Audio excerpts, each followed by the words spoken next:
Tony Kolenc is on to talk about children's books. Are we being discerning of what books we give our children? This is incredibly important of what books we give to our children. Tony Kolenc is on to talk about his book and what books should we be allowing our children to read. So let's talk about the trouble in secular readers. I know you've written a trilogy of books, and I want to get into what those are, but let's start with the secular side. Where do you see the problems? Well, to me, the biggest problem, I mean, there's several problems, but I guess the biggest problem is that we in modern times have divorced our faith from the rest of our lives. And the way that secular books are written, they're afraid to bring in anything about the faith. So pretty much they convey a false sense of how we live. You know, most of us don't have a life where we are entirely devoid of God, faith, church, ethics, you know, but that's the way you would think most of society was when you just read a secular book. And as a kid, especially if they're reading book after book where God is simply entirely absent, not that it's necessarily anti-God, but God is just entirely absent, I think it conveys to them the message that, you know, God isn't important and is not part of our lives. I'm always, as a parent, as I was saying a minute ago, I've got 6 kids, 2 grandkids, and my kids are voracious readers. I'm jealous because when I was their age, I disliked reading, and it became a difficulty for me to overcome as an adult. Whereas if there's a book within 10 feet, it probably gets read very quickly, which means I have to guard the books we have, you know, especially on my shelves. I catch my kids going through my stuff all the time. I find it difficult to ensure that the stuff that they're consuming is not filled with some sort of an agenda. And I know within the past, let's say 15, 20 years, that middle grade reader genre has exploded. Earlier, Adrian was talking about his love for Percy Jackson. And, of course, we had the Harry Potter series that really went crazy. I know Raymond Arroyo at EWTN wrote a series of books in hopes of busting into that genre. Tell us about the phenomenon of that middle-aged reader genre. I mean, it's such a developmental time in their lives, and in some ways, because, you know, we can still get them to read somewhat when they're middle school aged, because, you know, once, you know, they get into high school and they're busy with other items in their lives, it may be harder to get them to read. So in some ways, we have this period of time when they're in elementary and middle school where they're reading due to, you know, their classes, they're getting supplemental books. They might even have their parents, you know, having a lot more influence about, hey, you need to read a book. And so I think it is a really important time in their development. And I think this is the time when they're also developing their ideas about the world. And that's why it is so critical that we give them something that is not only not going to be anti-God, but something that will encourage them to think about, you know, where does faith fit into my life as I'm getting older? You know, we're about 3 minutes before we have to go to a break, and then we'll be back on the other side. We are having a party last night with my family for my aunt's birthday, and my baby cousin was there who is in pre-K. She's 3 or 4 years old, and she's just now learning to read, and it's quite terrifying. So my mom was like digging through our old books, trying to find books to give her to read, because all these books are, there was Ali Stuckey said recently, she said, if you don't indoctrinate your kids, someone else will. And the problem is these children books today are all about transgenderism, LGBT ideology, critical race theory, and they're shoving these things down the throats of our children, and often unbeknownst to most parents, because they buy these books, they have a nice little cover, they look like they're for children, and they get them and they give them to the kids without reading them first. What's the antidote to this, and what should parents be aware of, and how should we teach them the faith? We need to indoctrinate them in our faith.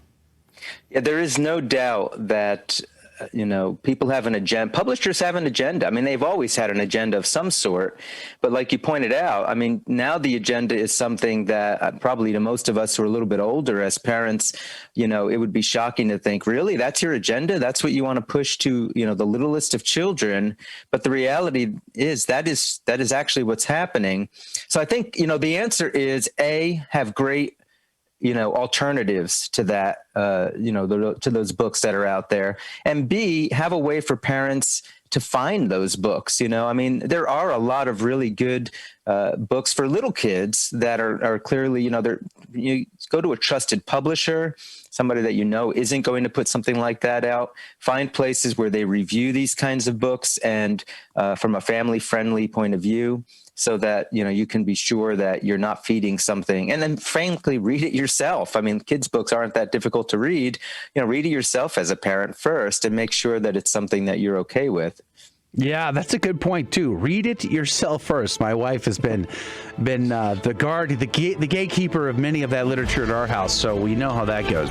Now, you've gotten into writing fiction, which I find fascinating since you teach law. How did you get into fictional writing, and tell us about your 3 books? Well, I've always enjoyed the idea of writing, and you'd be surprised how many lawyers dabble with fictional writing on the side, maybe because we have to write so much nonfiction. But, I'm a father of 5. We homeschooled our kids. I actually also write a column for Practical Homeschooling magazine. And so, I wanted, for all the reasons that you've been talking about, I wanted there to be something out there. My son was 12 years old at the time when I started writing this series, the Harwood Mysteries. And I wanted there to be something out there that would not only have sort of that Harry Potter vibe with kind of a spooky, interesting, adventurous story, but also that would have good values that would, help our kids to, have good lessons and even see that the faith is not divorced from our lives. And so this series, the Harwood Mysteries, takes place in 12th century England. It's historical fiction with a heavy emphasis on mystery and adventure, along with some religious themes kind of, put in throughout. And it's about a boy who gets, his village gets attacked by bandits, and he winds up at a Benedictine abbey being raised by the monks. And he has a friend, Lucy, who's about the same age. The series starts when he's 11 years old. And they basically have to solve various spooky mysteries. I know you can't see it on the radio, but, Shadow in the Dark, which is book 1, is basically the mystery is not only about the bandits and why are they attacking, our villages and that kind of thing, but there's also this kind of shadowy, figure like the Grim Reaper that's roaming around the abbey grounds, and all the boys think it's the angel of death coming to take their souls, and he's got to figure out, well, who is this and why is it there? By the way, this one won 6 book awards. I'm super stoked about that. Wow. And then the second book, The Haunted Cathedral, picks up the story. You could see on the cover, Zan and Lucy wind up going to Lincoln, England, where they are doing several things. But one of the things they're doing is trying to figure out if this cathedral, Lincoln Cathedral, is haunted by the ghost of a little girl. And Dan is also trying to communicate with his parents who are in heaven now and this type of thing. And then the third book, which just came out in July, is The Fire of Eden. And you could see the cover has this Gandalf-looking magician wizard on the front. But this is like a jewel thief kind of a book. A ruby is stolen, and it's a whodunit. And this magician is one of the potential suspects. And so, you could see that they're meant to sort of have a spooky vibe to them, but at the same time, it's the story of a boy and a girl who are growing up, trying to figure out, what does God want me to do in my life? Why are these different, challenges in my life happening? How is it even possible to have faith? Does God love me? Well, why are all these terrible things happening to my family and this kind of thing? And so it works on several levels. Your choice to do historical fiction I found incredibly interesting to me, because it seems like you need to do a lot of research to make sure you're not just making things up about history. And at the same time, I was always a little skeptical about the historical fiction novels on the saints, because I was always like, I heard they're really good stories, but I'm going to get confused about what did they actually do and what was fiction, and I'm going to end up telling people, oh yeah, it turns out this saint did X, Y, or Z, and it's like, oh wait, that was a fiction. So how do you approach writing fiction, and what was that like, and should kids read historical fiction? Well, it's historical, but it's fiction, right? So, and different levels, historical fiction. Some of them are more on the historical and some are more on the fiction. My books are set in a historical setting. Some of them are keyed off of major historical events, like that second book in Lincoln Cathedral. I really built the entire book around a major event that happens in Lincoln in 1185 AD. But you're right. I mean, and a lot of these books, you're not sure. I mean, like the conversations, we don't have, probably real-time conversations from, the 12th century that we could put in these books. But what's nice is Loyola Press, who's the publisher of this series, they actually put a nice little section at the beginning of each book, how to read historical fiction. And it answers your question exactly, right? This idea that, yes, we're looking at a fictional story, but we're also learning about the setting. So in Shadow in the Dark, students, who are learning about the Middle Ages, about feudalism, about the church, about monastic life, about the relationship of church and state with King Henry II and the Pope. I mean, all of these are things that sort of are conveyed just through the setting, through some of the conversations that go on. And then, like I said, some of the books actually key off of actual historical events. But you're right. Historical fiction has the word fiction in there for a reason. Anthony Kolenc is our guest, and we're talking about his 3 books right now that he's published, which you can find at the harwoodmysteries.com website, the harwoodmysteries.com website. Check that out. As a parent, though, I have always been very leery of books that engage in the occult practices. I fear that they normalize in the mind of young, impressionable kids that occult is somehow okay to play with. I'm thinking of the Harry Potter series in particular. I know there's been lots of hot debates over Harry Potter versus Lord of the Rings. As a family, we have embraced Lord of the Rings, but we've rejected Harry Potter. What say you on that topic?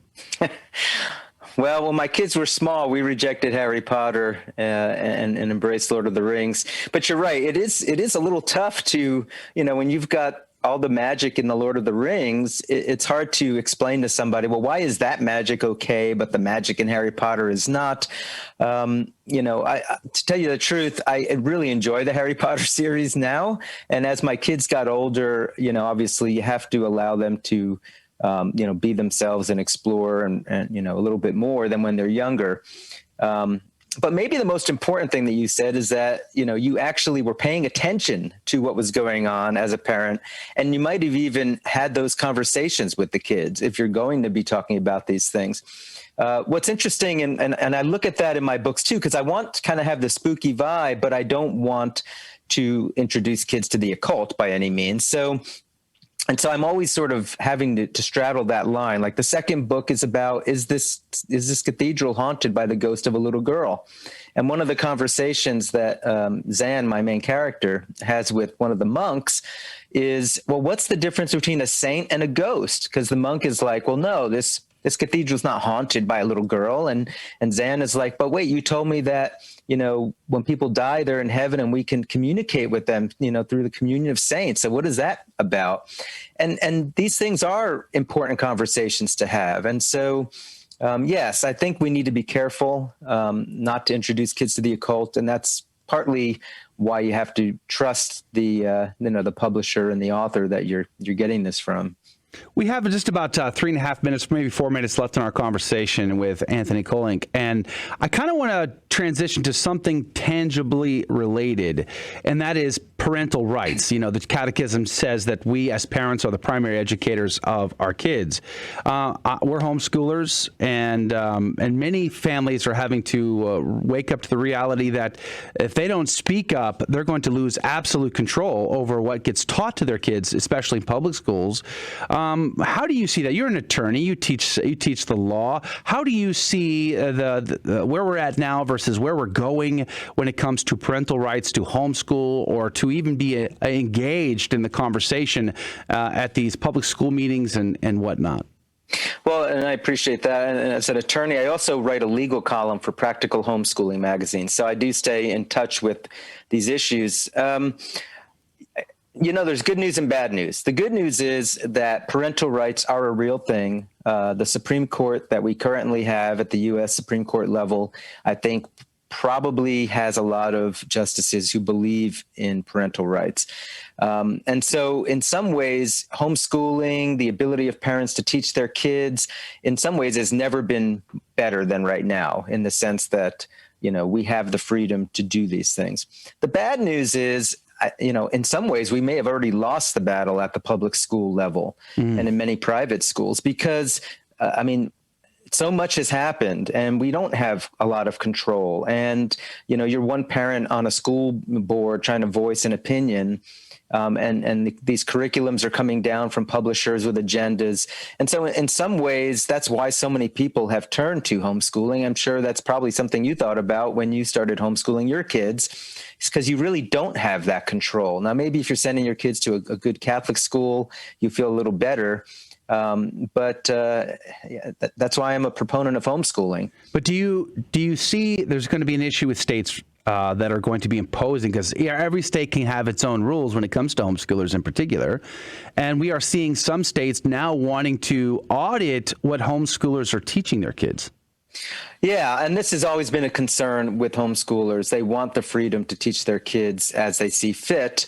And there's going to have to be some sort of a balance that is struck. But at some point, if states come down and tell parents you have to teach your kids, whatever, you were just talking about transgender in the last segment, I think parents will have a strong argument that for religious reasons, they should have the control over certain parts of that curriculum. All right. Well, we're going to have to leave it there. We might have to have you back to have an expanded conversation about that. If you like that interview, then be sure to check out some of our other interviews that you might find fascinating. And don't forget to like and subscribe and share this interview with someone that you think will find this informative and inspiring. God love you.